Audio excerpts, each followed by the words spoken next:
ओम शांति। दादी जी के अव्यक्त मास में दादी जी की शिक्षाओं का मनन करेंगे। दादी कहती सर्व कर्मेंद्रिय जीत, हर सब्जेक्ट में विजय बनूं, तब विजय माला में आ सकेंगे।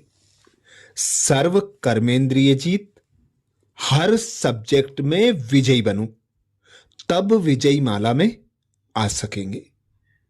हम लोगों की बुद्धि में है कि हमें अब प्रकृति जीत, माया जीत, कर्मेंद्रिय जीत, संस्कार जीत, आसुरी अवगुण जीत बनना है। जब हम अपनी इंद्रियों पर जीत प्राप्त करेंगे, अपनी इच्छाओं ममताओं पर जीत प्राप्त करेंगे, तो प्रकृति भी हमारा स्वागत करेगी, क्योंकि प्रकृति भी देखती है कि हमारे मालिक इस दुनिया के अनेक अल्पकाल के क्षणभंगुर सुखों के दास बन गए हैं। वह भी चाहती है कि हमारे मालिक अब विजयी बने। तो मैं एक बात हमेशा सोचती कि हमारे जीवन का फाइनल लक्ष्य क्या है, हमारी अंतिम स्टेज क्या है। हमें कर्मातीत बनना है, तो कर्म अकर्म विकर्म की गुह्य गति को जानते हुए पीछे के सभी कर्मों का खाता चेक करना है कि चुकतू हो गया है। हमें संपन्न बनना है, अर्थात सर्व पुराने संस्कारों पर विजय पानी है। सर्वगुण संपन्न 16 कला संपूर्ण बनना है। तो चेक करना है कि हमने अपने सर्व अवगुणों पर विजय पाई है, अर्थात उन्हें परिवर्तन किया है। 16 कला संपूर्ण बनने के लिए हमने अपने में सर्व शक्तियों को भरा है, जिससे हमारे में सर्व अलौकिक कलाएं व शक्तियां आए। मायावी कलाबाजी नहीं, परंतु ईश्वर की कलाएं जो हैं वह हमने अपने में भरी हैं। हम मर्यादा पुरुषोत्तम बने हैं। हमारे में यह कला आई है कि हमने अपने दिव्य आकर्षण से दूसरों की दिल को जीत लें, आकर्षित कर लें। यह आकर्षित करने की कला आई है।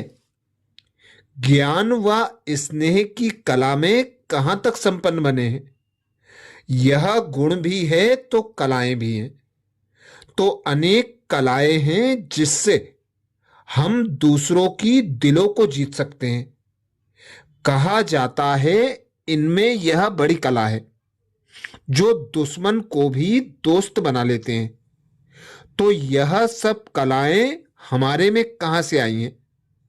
हमारा जो लक्ष्य है कि हमें सतयुगी सूर्यवंशी घराने में उच्च पद पाना है, बाबा के साथ रॉयल घराने में आना है, तो उसके लिए हमें सबसे पहले अपनी कर्मेंद्रियों का रूलर बनना है। जो सर्व सब्जेक्ट में विजयी बनते हैं वही वैजंती माला में आते हैं। हमें बाबा कहते तुम इष्ट हो। हम इष्ट भी हैं तो अष्ट भी हैं। हम पुराने भक्त ही इष्ट हैं, अष्ट बनने वाले हैं। हम नए ब्राह्मण जीवन में अवतरित हुई आत्माएं हैं। बाबा ने हमें अलौकिक जन्म दिया है। हमें बार बार आता कि हम सभी बाप दादा से यह सर्टिफिकेट लें कि तुम पास विद ऑनर होने वाले सदा विजयी बच्चे हो। कभी भी हमारे जीवन में यह दाग नहीं आए कि हम कहां फेल हैं। कोई कहते कि बाबा मेरी यह कमजोरी है, मैं समझती हूं शायद मैं फेल हूं। तो बाबा कहते बच्चे यह भी व्यर्थ संकल्प है। ऐसे व्यर्थ संकल्प ही कमजोरी को मजबूत करते हैं। तो ऐसे कमजोरी वाले व्यर्थ संकल्प रख कर दिल शिकस्त तो नहीं होते, क्योंकि हमें बाबा ने रिटर्न में वरदान दिया है कि तुम हो मेरे उम्मीदों के सितारे। तो अपने आप से पूछो कि कभी यह कमजोरी व दिल शिकस्ती के संकल्प रचकर खुद खुद को कमजोर तो नहीं बनाते हैं। सबसे पहले हमें तो यह नाज रहता कि हमें भगवान ने चुनकर डायरेक्ट वरदान देकर अपना बनाया है और सर्टिफिकेट दिया है कि तुम मेरे पर कुर्बान हो। यह समर्पण का वरदान ही सबसे बड़ी देन है। हमें भगवान ने स्वयं ही सेलेक्ट किया है, माना हमारी बुद्धि को यह शक्ति दी है, जो हमने यह निर्णय किया कि हम तो आपके बच्चे बनकर विश्व कल्याणकारी बनेंगे।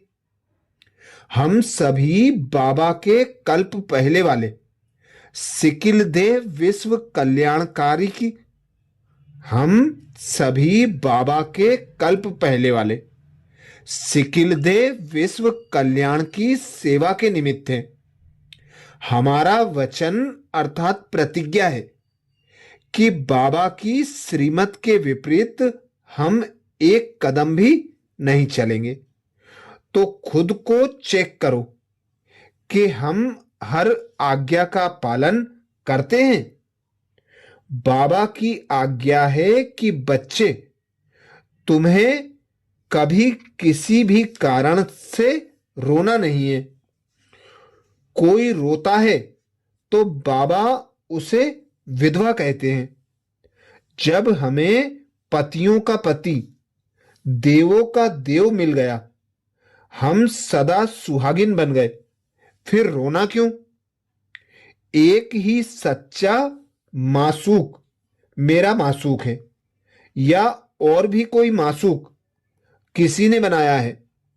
बाबा कहते, जब ऐसा तुम्हें पतियों का पति मिला तो फिर रोना क्यों? रोना माना पति को भूल जाना। तो पूछो, हम रोते हैं? कोई भी कारण से कोई मरा, जन्मा या डांटा, कुछ भी हुआ, हम रोते हैं? रोना माना खोना। तो आज बाबा से प्रतिज्ञा करो कि हम किसी भी कारण से रोएंगे नहीं, रोना प्रूफ रहेंगे।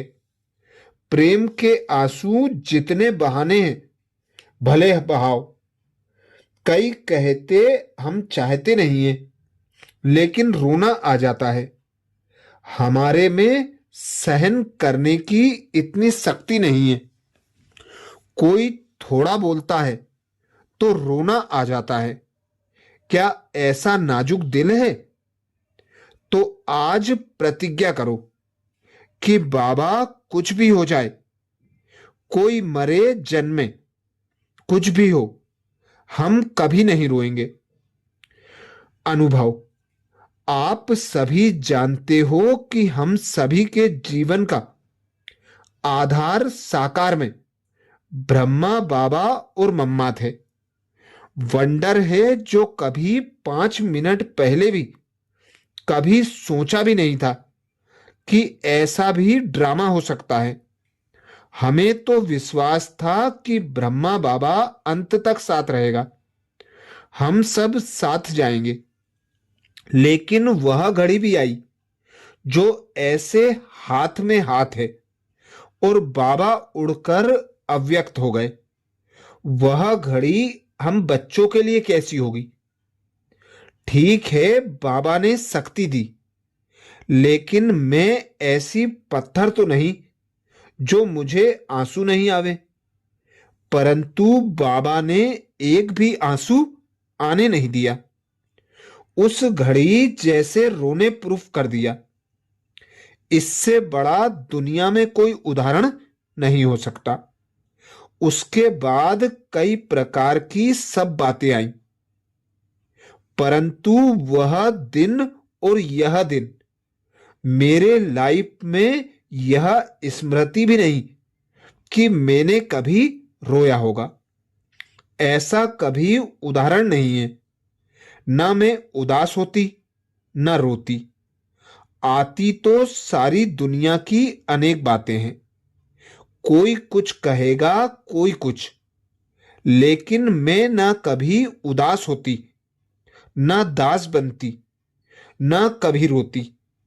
यह बाबा ने जैसे वरदान दे दिया, तो क्या आप सब ऐसा वरदान बाबा से नहीं लेंगे? ऐसा विजयी नहीं बनेंगे? तो बाबा से आज यह प्रतिज्ञा करो कि कभी भी रोएंगे नहीं। दूसरा, आपसे वायदा है, जो खिलाओ, जहां बिठाओ, जो पहनाओ, सब में एवर रेडी हूं। तीसरा, बाबा, मैं आप पर ही वारी हूं, कुर्बान हूं, प्रभावित हूं। आपके सिवाय मेरे दिल में कोई भी नहीं है। अगर कोई है भी, तो आज मैं उनको संपूर्ण दिल से त्याग करती हूं। घड़ी से और कोई मेरे को याद नहीं। यह सच्ची मन वचन से प्रतिज्ञा करो। बाबा के सिवाय कोई भी देहधारी से मेरा लगाव ना है और ना रहेगा। कहा जाता है, प्राण जाए पर वचन ना जाए। चौथा, मेरे में जो भी कमजोरी के संस्कार हैं, मूड ऑफ का, उदासी का, फीलिंग का, अनुमान का, जिद का, ईर्षा, सुस्ती, अलबेलापन, कटु वचन बोलने, गुस्से आदि के जो भी संस्कार हैं, संपूर्ण त्याग करने की प्रतिज्ञा करो। तब कहेंगे भट्टी की सफलता। समझा? अच्छा, दादी जी को 17वें पुण्य स्मृति दिवस पर हम सब भाई बहनों की ओर से सत सत नमन। दादी जी की शिक्षाओं का, विशेषताओं का मनन चिंतन करने के लिए बाबा के चैनल को सब्सक्राइब करें और दादी जी के वीडियो को शेयर करने की सेवा जरूर करें। ओम शांति।